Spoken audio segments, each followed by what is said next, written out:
తెలుగు వాళ్ళ పెద్ద పండగ సంక్రాంతి. మనం అనుకునేట్టుగా 2 రోజులు 3 రోజులు కాదు, నెల రోజుల పండగ. నెల పట్టడం అంటాం. డిసెంబరు 15, ఈ సంవత్సరం 17 మొదలైంది, 16 రాత్రి గనక అప్పటి నుంచి నెల రోజుల పాటు పండగ వాతావరణమే ఉంటుంది పల్లెటూళ్ళల్లో. భాగ్యనగర వాసులకు కొంచెం తక్కువ అనుకోండి అటువంటి భాగ్యం. అందుకని దాన్ని ఇక్కడ మనకి ఆ నెల రోజుల పండగని ఇక్కడ చూపించే ప్రయత్నం చేయడం జరిగింది. అమ్మాయి చిరంజీవి శిల్పిక చక్కగా చేసింది.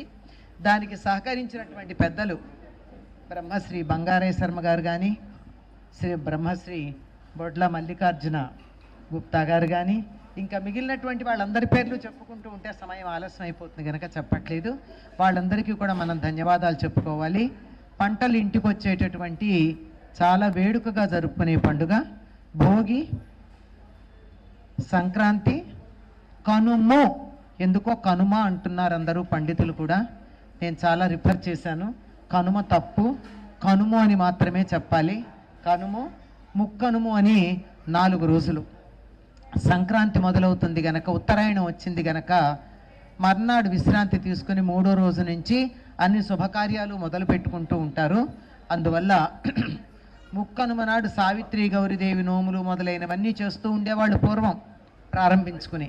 అవన్నీ లేకపోయినా కనీసం ఉత్తరాయణ పుణ్యకాలం వచ్చింది గనక మనం చక్కగా వేడుకలు జరుపుకోవడానికి తగినటువంటి కాలం వచ్చేస్తుంది.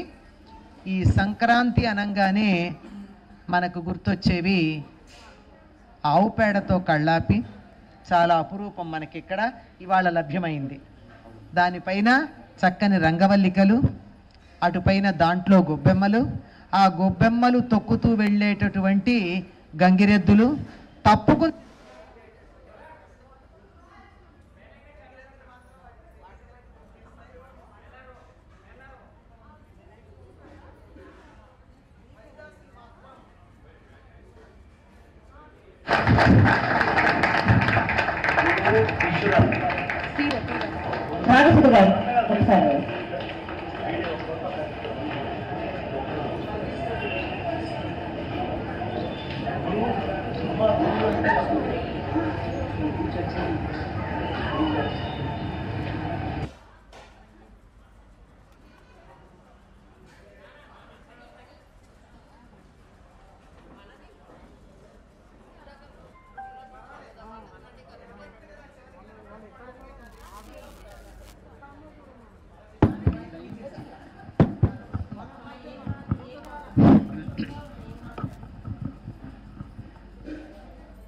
గంగిరెద్దులు మాత్రం చక్కగా గొబ్బెమ్మల్ని ముగ్గుల్ని తొక్కుకుంటూ పెడితే, హరిదాసులు మాత్రం చిందు వేస్తూ తొక్కకుండా పెడతారు.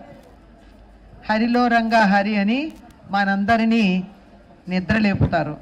మేము లేచే ఉన్నాం కదా, వాళ్ళకి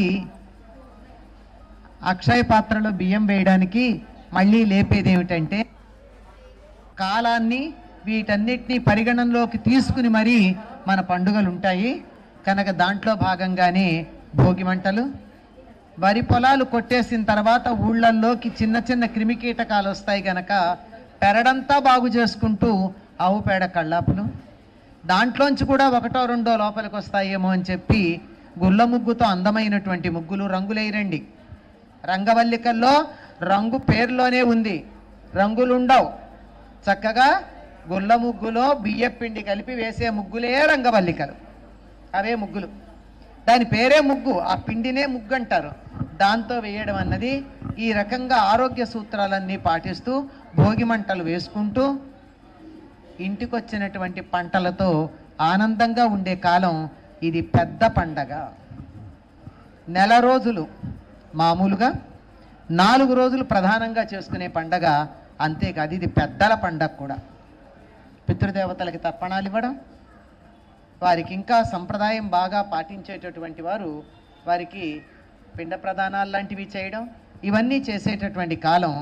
ఎందుకంటే దక్షిణాయనం అయిపోతూ పెద్దలు వెళ్ళిపోతారు కనుక పితృదేవతలు వారందరికీ తర్పణాలు ఇచ్చేటటువంటి కాలం.